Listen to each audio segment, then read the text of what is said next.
Scott, we are seeing inflation moderate, but there's still a lot of data for the Fed to digest before its next meeting. So let's talk about how investors can position their portfolios. Now, before we lost that connection, you were talking about how you don't expect the Fed to hike anymore. But the question is how long we stay in this very restrictive stance. No hike, but high rates. Where do you put the money? Yeah, look, I think that's probably the regime for the remainder of this year. The only reason that the Fed would start cutting rates before the end of the year is if we saw material economic weakness. And I really do agree with the guest you had on before me. Like, we don't see a recession this cycle, or at least coming right now.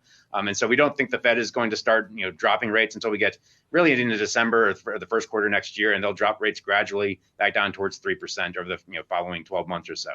In an environment like that, though, in an environment where you have sort of high sticky rates for a bit, but you have also pretty strong nominal growth, that's a pretty good environment for the cyclical types of the economy and more small caps types of names.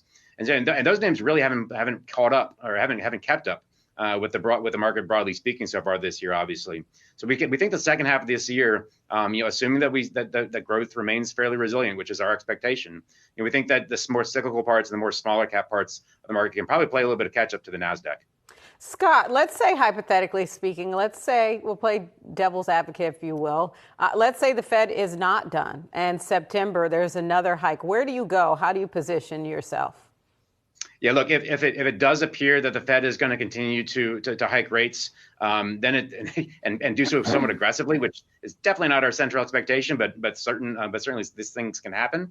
Then you're going to actually probably want. This sounds kind of perverse, but you're actually going to want to go into some sort of barbell with long-term bonds. You want a lot of duration, and things like the mega cap tech names, because at that point the market's going to start really discounting growth prospects. And so you're going to see long-term rates come down pretty sharply because the market's going to really think the Fed is going to just do anything they can do to push us into recession. And then you want the secular growers in a growth-starved environment, and that is sort of those the Magnificent Seven as they come to be known. Scott, what does your exposure look like right now on the fixed income side? On fixed income side, we still like credit. We like high yield. We like fallen angels.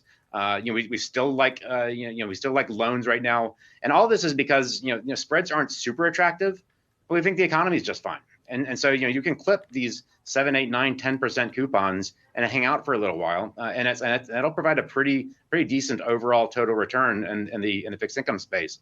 We don't think there's a lot of value for positioning for duration or kind of spread trades right now or curve trades right now, but just sitting there clipping higher coupons with still reasonably good credit spreads in the high yield space and the loan space, we think that's probably a reasonable way to hang out in fixed income right now.